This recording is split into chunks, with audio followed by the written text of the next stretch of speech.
Well, good afternoon, everybody. My name is Tom, and I'm going to be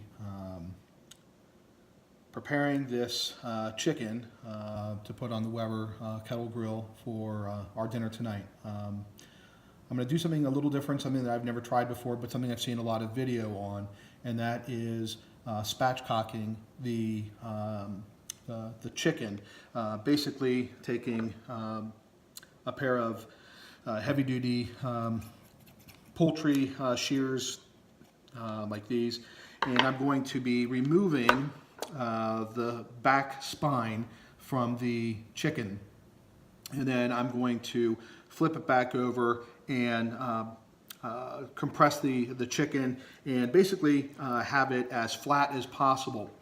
And once I've done that, I'm going to season it with some of the Paul Prudhomme poultry seasoning that I've got here, and then we're going to throw it on the Weber kettle. And the kettle's going to be set up two-zone cooking, so I'm going to have about 25, 30 lit briquettes on one side of the kettle grill, and then the chicken will go on the opposite side of that.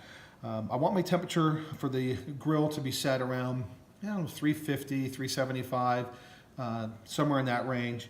And I want the chicken to cook for at least an hour. Could go a little longer. It's a little chilly outside, so we'll see how that affects the temperature and the cook time. I'm going to probe it and want to make sure that I get to 165 degrees in the chicken breast.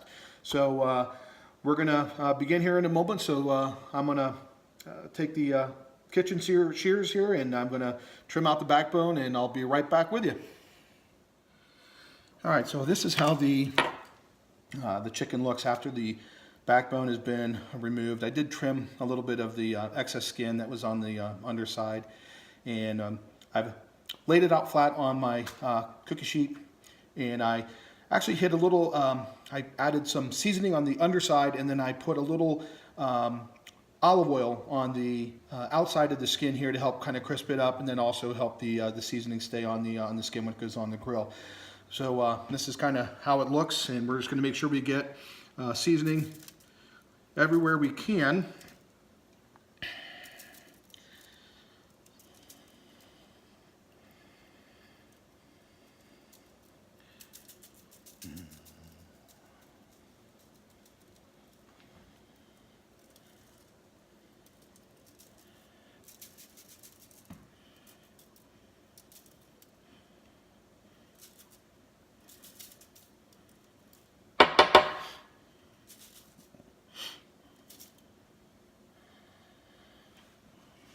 Okay, looks pretty good.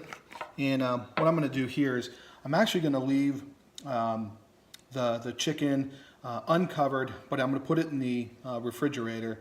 I'm going to let that set up for a couple hours probably, and then it should be ready for the grill. So stay tuned, and I'll show you what everything looks like when I get the Weber all set up and I've got the chicken on the grill. Thanks. All right, so we're back. So here is the Weber setup. So I've got my 25-30 lit charcoal here. I've got my drip tray, and then I added about 25-30 charcoal on the next to the lit charcoal. So the thought is that the lit charcoal will slowly light and then burn all the way around, so I don't have to add any additional charcoal. So here's how the grill's set up. I've got the bottom vents fully open, and I'm going to have the top vents fully open until this is at 350 degrees, and then I'm going to throw the chicken on right over the drip tray, and we'll be right back. Stay tuned. All right, so here is my my grill setup. So again, I got my vents fully open on the top, on the bottom. I've got the chicken right above the drip tray, and my thermostat in here as well. So again, 350, 375 is what we're shooting for. Looks good so far, and I'll check back in about a half an hour.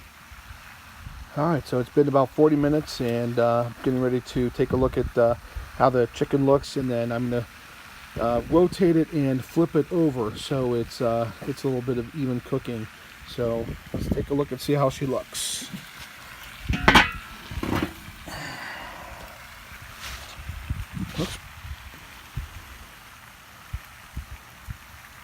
Looks pretty good. So I'm gonna flip it over and I'm gonna be right back. So here's how it looks so far. So I've flipped it over, rotated it a quarter of the way around. Temperature's been running around, it looks like 300 degrees or so. So it's not as hot as I was hoping. So this cook might take a little longer than I thought. Charcoal looks a little good. Still have plenty of charcoal over here. And we'll see how it turns out. So I'm gonna go another half hour before I come back. I'll see you in a few. All right, so we're back. So it's been about an hour and a half, maybe hour and 45 minutes. I've went ahead and flipped the chicken back over.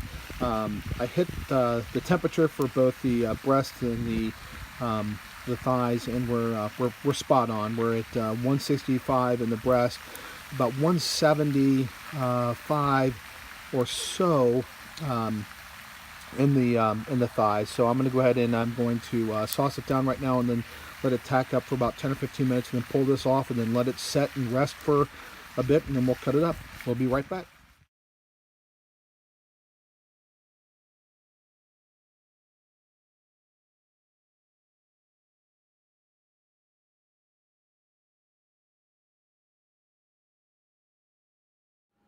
All right, so I've got the chicken off the grill, and here's how it looks. So we are going to let this chicken rest for about 15 minutes or so, and then we're going to start to carve it up.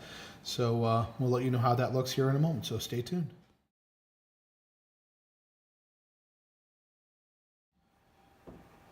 All right, so we went ahead and broke down the chicken. So here's how it looks. So here is the breast meat sliced up.